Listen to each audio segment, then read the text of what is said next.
Hello and welcome to Inside the Admissions Office, your one-stop shop for expert advice on the smart way to get in. My name is Kayla, and each episode I'll bring you an interview with a former admissions officer, a graduate of a top college, or an admissions expert. These interviews will take you inside the admissions office and will be full of behind-the-scenes knowledge, first-hand experiences, and application tips that will help you get into your dream school. If you'd like to chat with one of these experts, you can sign up for a free consultation at the link in the description of this episode. But before you do that, let's hear from Ashleigh Taylor, a former admissions reader from the University of Michigan, about how to get in to the University of Michigan.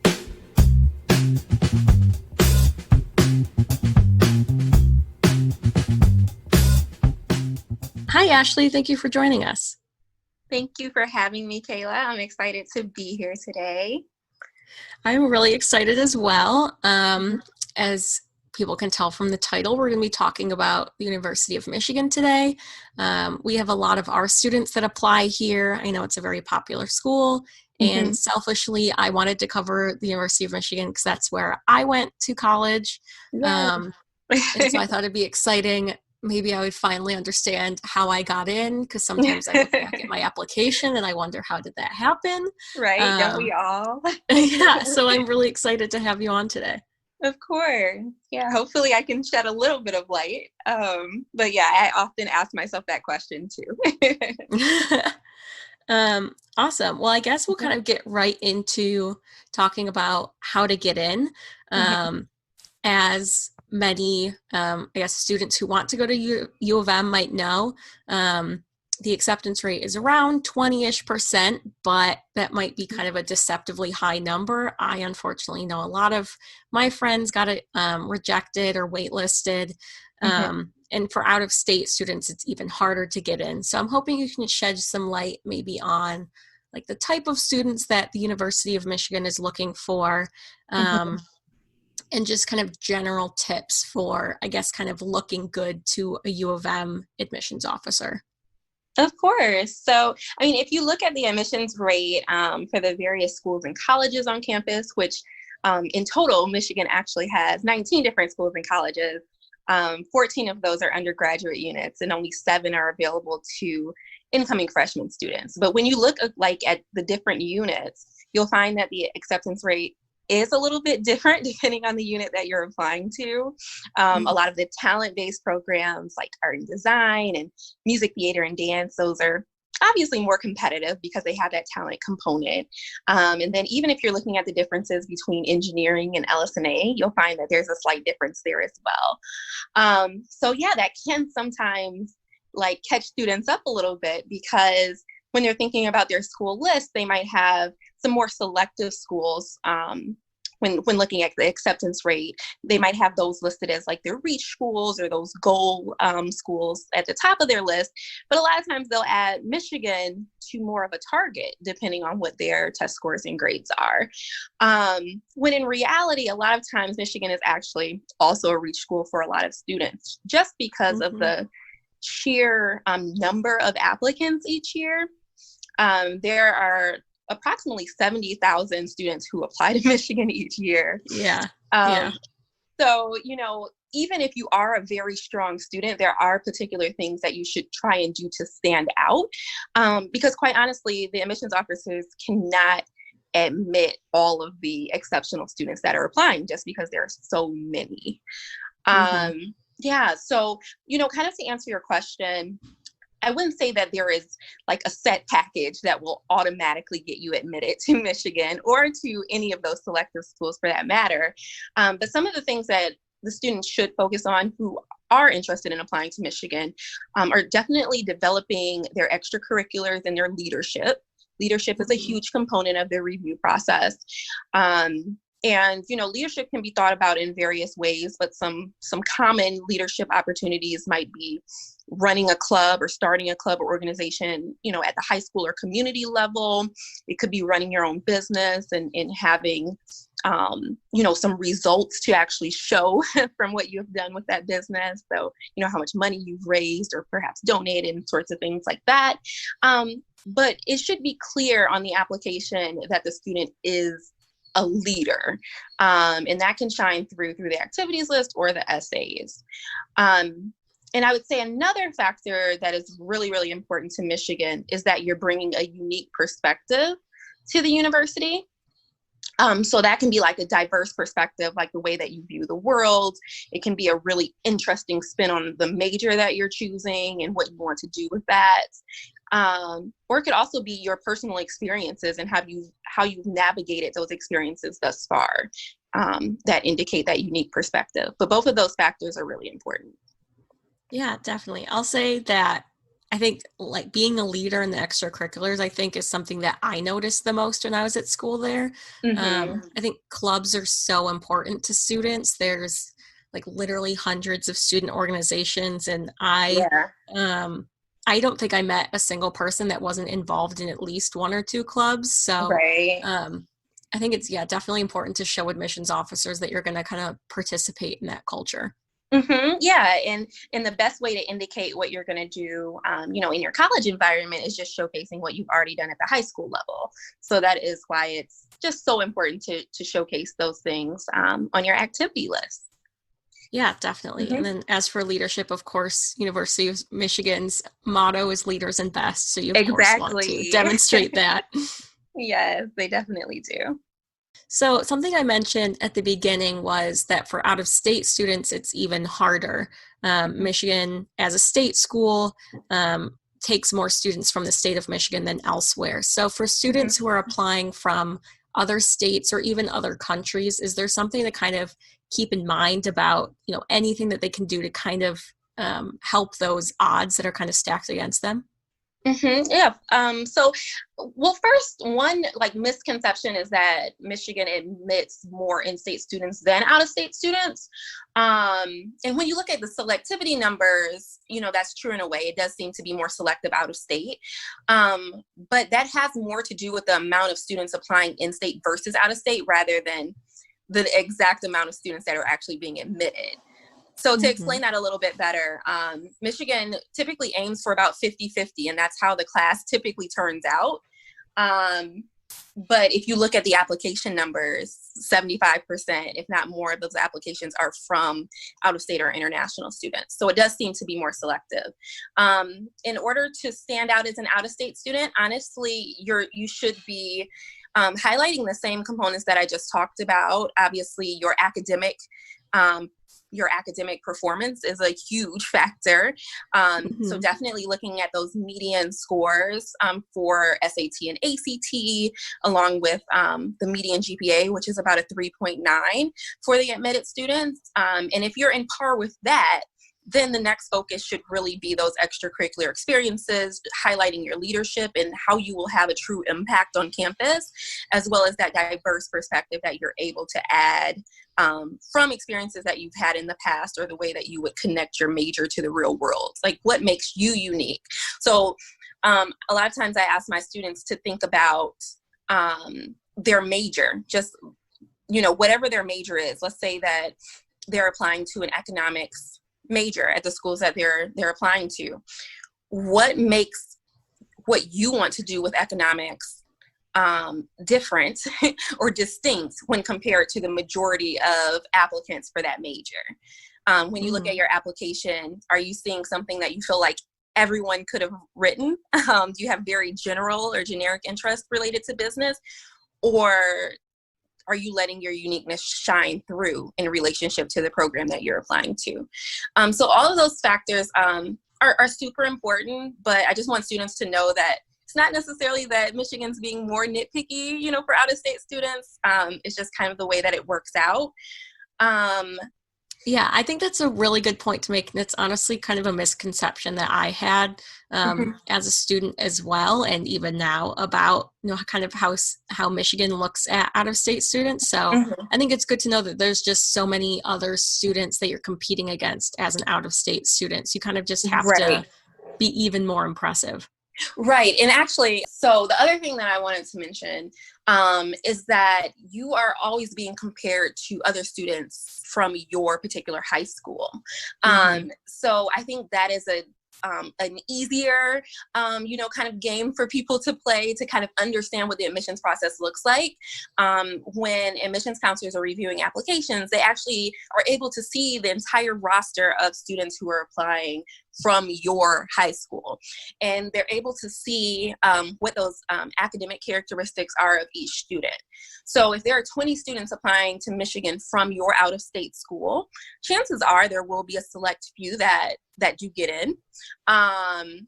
But it's normally going to be the top of that roster. So when you're thinking about yourself in terms of your academic scores, or your grade, or your test scores or your grades, you want to be, somewhere in that top, like 10 to 15% of the class to really have, a really strong chance. And if you're not, for some reason, like in the top 10 to 15, maybe you're in the top 20, if you have really compelling factors in your extracurriculars and that leadership piece, then that could also kind of put you over that like hump, right? But, all in all, it really is important that you stand out among other high school students from your school that are applying. Yeah, definitely. And I think you're right. It's kind of just an easier way to think about it. I think it's very daunting to think about the fact that you're competing with 70,000 other applicants. Right. It's a lot easier to think, okay, I'm just competing with the other students from my high school or from, my county or my region. Definitely. Yeah. Yeah. So going back to something else that you mentioned at the very beginning about the different colleges and the acceptance rates for the different colleges kind of varying, I think kind of most notorious, at least thinking as a student, was kind of the engineering school, and the School of Music, Theater, and Dance was very competitive. So I'm hoping we can kind of talk about what the admissions process kind of looks like for each college that freshmen can get into, and how students might kind of strategize their decisions of which college that they're actually going to apply to. Yeah, it was often a question that I got as an admissions counselor, if a student should apply to LS&A or engineering. Yeah, I've definitely had a lot of friends that kind of went through that strategy. Right. Yeah. And they always wanted like, a definite answer, like, should I do this or this? And it really depends. So my response for students that are deciding between LS&A and engineering is really that it's not necessarily more competitive to apply to engineering, but it is a different process, and a strong student for engineering looks a lot different than a strong student for LS&A. Right. Typically, the most competitive engineering students would have really, really strong scores in math and science. Some of the most important classes when you're applying to engineering would be chemistry, calculus, and physics, and typically having higher level courses in those areas. So definitely AP, if that's available at your school, or IB. And then beyond that, your math subscore of the test that you take, the SAT or the ACT, is super, super important, whereas that score itself might not play as much of a role if you're applying to LS&A. So if your strengths are really in the math and science courses, then that is going to shine through in your application, then engineering could be a really great choice for you. For LS&A, they're typically looking for students who are more well-rounded. So that doesn't mean that you can't have like a perfect score on the math, and you shouldn't apply to LS&A. You still can be like really strong if you're just strong in math. But they also want to see that you just have an interest in other areas as well. So there is forget what it's called, but it's like a race and ethnicity course. So the fact that you want to know more about the world and cultures can shine through in your application. There's also a foreign language requirement once you're on campus, where you have to take 4 semesters of foreign language. So all of those things should be subjects that you're at least interested in learning more about. And the admissions counselor should be able to see that wide variety of interest, or those diverse interests through your application for those LS&A students. So it really just depends on the things that you've done throughout high school. Do they highlight more of, the STEM fields, or is it more of a well-rounded application where you're interested in the diversity of subjects?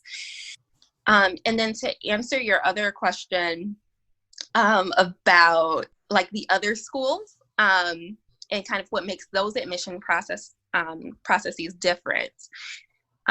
you will find that the talent-based programs like architecture, the School of Music, Theater, and Dance, and Art and Design, they actually put 50% of the emphasis on that talent component.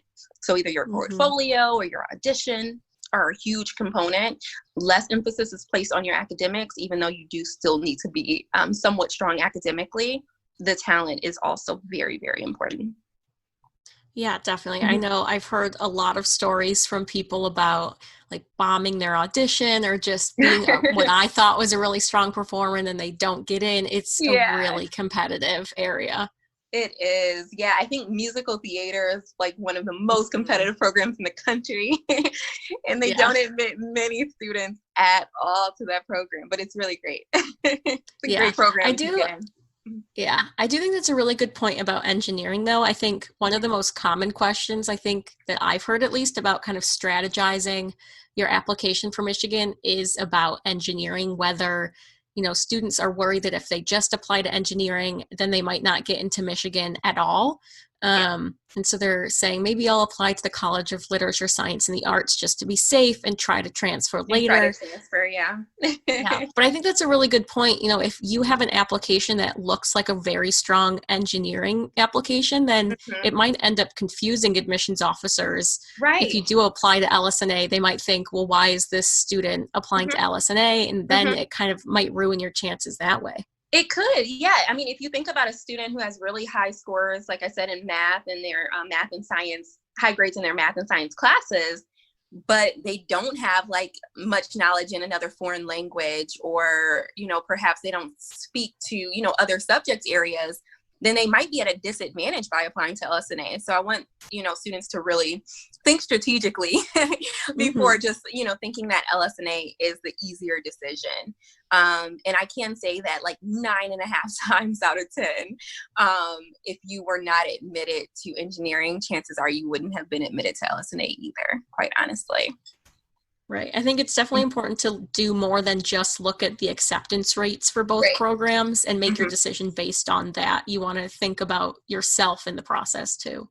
Exactly. And yeah, and that's another conversation that I like to have with students too. You know, it's really important to be honest on your applications about your interests. So I am not a recommender of students like saying that they're interested in one area when their passions are, you know, truly in another, just for the sake of being admitted.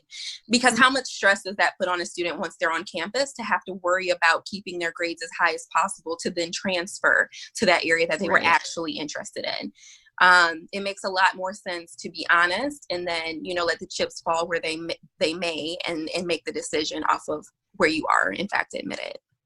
Right, because transferring is also a very competitive process. Like transferring into the business school or engineering is also very difficult and competitive. So you don't kind of want to risk getting stuck in the LSA, the College of Literature, Science, and Arts, because you might, you know, you have to do your class requirements like we were talking about, like race and ethnicity. You have to take a required amount of foreign language and science classes, which I was not a fan of. So if that's really something that you don't want to do, you could end up getting stuck with those requirements and just kind of not having a great experience. Yeah, that's really true. In the first year, you actually have to stay in the college you were admitted to the entire year. That's a rule. So you can't, in fact, even transfer to engineering until your sophomore year, at which point you probably will have wasted some of the, like your credits and money, right?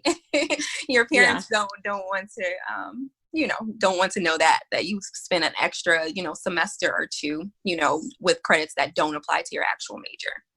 Yeah, definitely. So I guess the takeaway kind of from that is to just be careful and really think through that decision if you're trying to kind of strategize which college to apply to. Exactly. Yes. So I also wanted to talk about some of the colleges that aren't open for freshmen right away. Some of the colleges that only accept sophomore or juniors, but some of them also have something called preferred admissions. So I was hoping we could also kind of talk about that process, kind of what those colleges are and how students can kind of, I guess, work up to getting into those programs. Of course. So the preferred admission process is a way that students can indicate on the common application that although they're not able to apply directly to that school necessarily, as a freshman, that they would in fact be very interested in transferring into that school once they arrive at either sophomore or junior level, depending on the college and those requirements. So it's basically just an indication where your application is reviewed for the unit that you apply to, but then it is passed on to that preferred admitting unit who can reach out to you. And then you would have that connection with that unit. You would be invited to different like events on campus. In many cases, you have access to their advising services in that unit, although you're not yet a student in that program. So some of the colleges that have that sort of program would be the School of Education, also the School of Information, Architecture and Urban Planning, and I'm probably missing one, but the most popular is the Ross School of Business. Mm-hmm. Okay, so the Ross School of Business is actually a bit of an exception. For the other units that I mentioned, you would simply just have access to, like I said, their advising services and events early, and then you wouldn't formally apply until your sophomore or junior year. For the Ross School of Business, their preferred admission process is actually the primary way that students are admitted to their school. Mm-hmm. So they've actually changed this process in the last couple of years. So when you were attending, and probably, when I was attending definitely, and probably as well when you were attending, mm-hmm. You either had the option of applying right out of high school to the Ross School of Business, or you could apply once you were on campus. And they admitted like 50% of their students before, and the other 50 once on campus. That has changed quite a bit. And now they actually admit 90% of their class as incoming freshmen through the preferred admission process.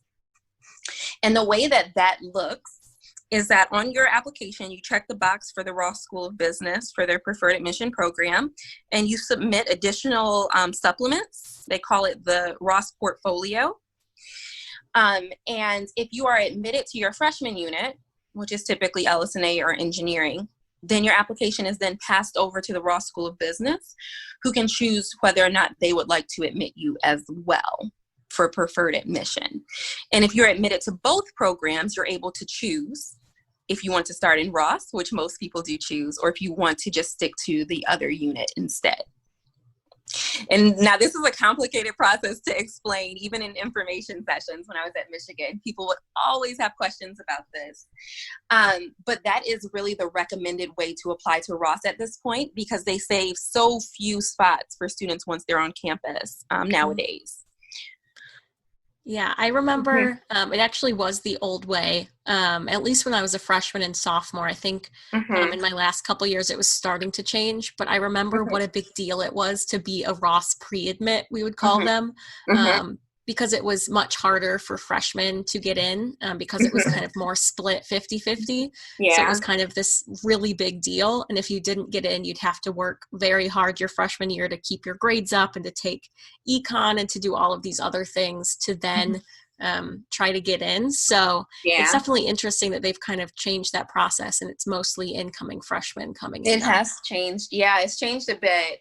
So it is a little bit confusing to people who had like a younger sibling or older sibling rather, apply years ago versus the process now. The other thing they make a note to mention is that they don't admit students who they deny. So if you do apply right out of high school, you don't really have the opportunity to reapply once on campus like you did in the past, which is what you just mentioned. You would have to select one of the programs from the unit that you were admitted to, like LS&A. So a lot of students would choose like economics or statistics and things like that. Yeah, definitely. And I know that's also a very hard college to get into, and one that a lot of students apply to. So do you have any kind of, I guess, I don't know that you read for Ross, but do you have any kind of, I guess, specific insights of like kinds of classes students should take, or kind of things to do to kind of prep for applying to Ross if they know they want to go there? Yeah, so process is very similar to LSNA because, as I mentioned, you have to first be admitted to one of the other units even before Ross will see your application. So you still want to prepare in the same way you would if you were only applying to another unit. But in addition to that, I would say focusing more on business related experiences. And that's not always to me like business classes, because it's more important for you to take core math courses than it is for you just to skip to like business mathematics. So I would always recommend maxing out like the calculus curriculum before switching over to only business related classes. But once you do max out the curriculum in those academic areas, if you're able to take courses in marketing or business fundamentals or accounting, that can be very helpful. They're also going to ask in the Ross portfolio for you to present what they call an artifact, which is normally like a business related experience that you've had.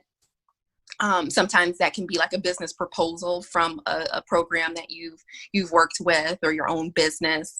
But it really is important for you to have hands-on business experience and have a real reason for wanting to go into that field rather than just because people told you that business was a great place for you to go. It should be a clear interest that you're showcasing in the application. Yeah, so kind of similar to the engineering school or the more talent-based schools that you just kind of need to show that that's actually something you're really interested in. Right, and that you've, thought at length about what you were trying to learn through business. Like you have some direction at least through, whatever self-studying or work that you've done with the fields at the high school level. Yeah, definitely.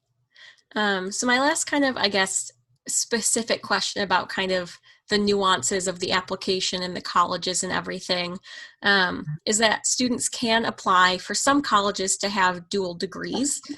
So maybe one degree from LSA and one degree from the School of Music, Theater, and Dance. So I'm just hoping you can also kind of explain that process and kind of what that looks like for students. Right, yeah. And this is a little bit less common, and it only applies mostly, especially during the admissions process, for those students applying to talent-based units.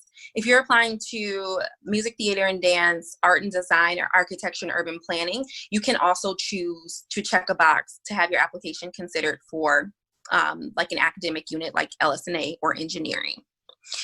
And in that case, if you're admitted, it separates your application. So your application goes to both units and it's reviewed completely separately in that case. And if you're admitted to both of those programs, then you can choose to do a dual degree.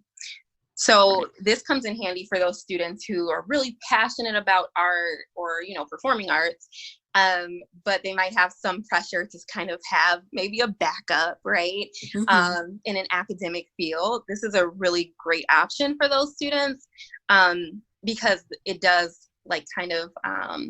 give them the opportunity to pursue both of those areas at the same time. So that's the most popular use of a dual degree.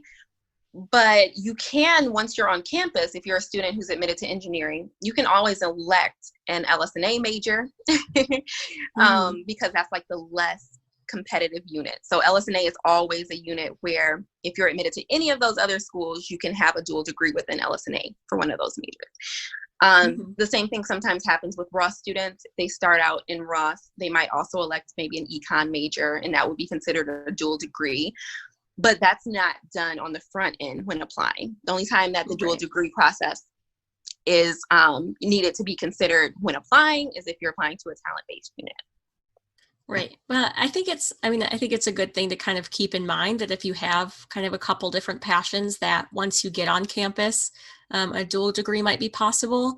I had a friend who had a dual degree in computer science and opera, which was very interesting. Yeah. And ended up taking him a couple extra years because the requirements clashed so much. So I guess that's something to keep in mind is it might take you a little bit of extra time, but if it's something you're really passionate about, it is there. It is, definitely. And yeah, that was another very popular question. Like, can I combine this and this? And I mean, honestly, at Michigan, the answer is almost always yes. Like, can you do 3 majors? I know someone who did 3 majors. So yes, you can. But it's just like, how much time are you willing to spend in undergrad versus moving on to maybe your master's or professional program? So yeah, a lot of opportunities are available to you at Michigan. Yeah, definitely possible. Just like you said, kind of having to think about how much time you want to spend on all of your degrees and everything. Right. Awesome. Well, I'm hoping we can kind of talk more about the application specifically and the components. We've obviously talked about activities and everything, but Michigan, of course, has its own specific supplemental essays. So I was hoping we could discuss those, and I could hear kind of your tips of what good supplemental essays looked like, the kinds of things that students should keep in mind as they're writing. Of course. Yeah. So the supplements for Michigan, they haven't changed in quite some time. There's a very, very short supplement. It's like a short answer question that asks about an activity that you would like to continue if you were provided the chance. So that's your opportunity to showcase which of the activities on your list is most important to you. Personally, or maybe most related to your career goals. And that gives you a little bit of room to say how you might continue that on Michigan's campus. So for instance, if you were in marching band and that was super important to you, you can talk about the University of Michigan's marching band and how you would like to join that. So that one is very short, but the more substantial supplements would be the communities essay, which is really just asking for you to explain a community or describe the community that you are a part of. And really, they want to know more about like your role within that community. And a lot of times students will use this to write about like their religious background, cultural background, sometimes like their group, I would say maybe like academic interest group on their high school campus, maybe a club or something that they were a part of. But then I think the goal of that essay is to showcase your uniqueness there. So I mentioned that earlier, but this is a great opportunity to show that diverse perspective that you could bring. So I mean, this is just an opportunity to do that, to showcase what you feel passionate about and what group you feel an attachment to. That's the communities essay. The one that I always found the most interesting, and I would say is sometimes the most important after the personal statement, is the Why Michigan essay. And students are probably going to be familiar with this from pretty much every university that they're applying to. They're going to be asked to ask or to answer this question in some way. But you should be answering why you're applying to Michigan and why Michigan is a great fit for you very specifically. It should never be an essay where you can just remove the name University of Michigan and replace it with, Northwestern or, Harvard or Ohio State. That was always a joke in the admissions office. Terrible.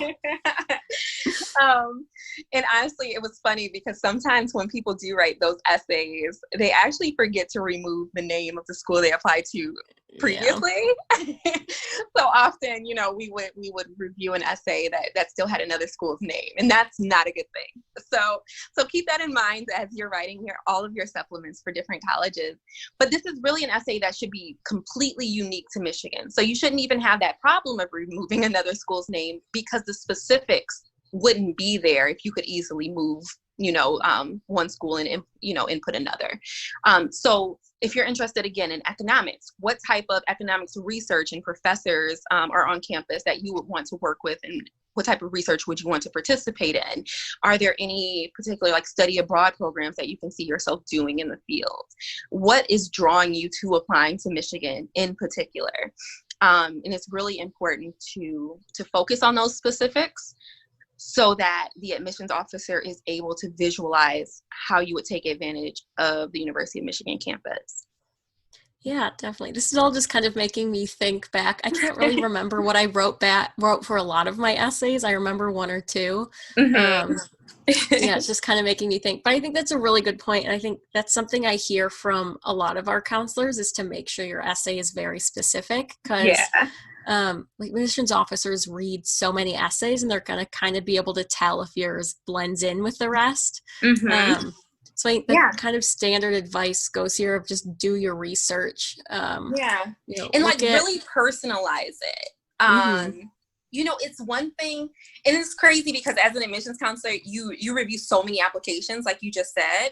So, sometimes students try to be specific, but it doesn't come across as genuine. So even taking that a step further, not just like going to the economics page and seeing what's on the first page and then, mentioning that they have, this first year seminar that you would like to do and this other research that's listed on the home page, like dig deeper, Right.